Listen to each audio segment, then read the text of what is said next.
آج رات چاند گرہن کے حوالہ سے خبر چل رہی ہے، اور جو کہ میڈیا پر بھی اس وقت خبریں چل رہی ہیں کہ رات چاند گرہن اور بڑا سخت ترین چاند گرہن لگ رہا ہے، اور کافی دوست بار بار میسج کر رہے ہیں کہ چاند گرہن کے حوالے سے جو حاملہ عورت ہوتی ہے اس پر اس کے اثرات مرتب ہوتے ہیں یا نہیں۔ دیکھیں کہ اس کا شرعی مسئلہ آپ سماعت کر لیں اور اس کو ضرور ذہن نشین کریں کہ عوام کے اندر یہ بڑی غلط یہ بات مشہور ہے کہ جب سورج گرہن یا چاند گرہن لگے تو جو حاملہ عورت ہوتی ہے اس پر اس کے برے اثرات مرتب ہوتے ہیں، اور یہ بھی مشہور ہے کہ وہ چھری کے ساتھ کوئی چیز نہ کاٹے کہ اس میں بھی اس کے بچے پر اثر پڑے گا۔ دیکھیں کہ ایسا شریعت کے اندر کوئی بھی ایسی بات موجود نہیں ہے، اور نہ ایسے معاملات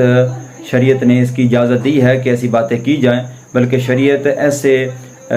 جو توہمات ہیں ان سے منع فرماتی ہے، اور یہ جو عوام کے اندر جو مشہور ہے یہ بالکل سراسر غلط ہے،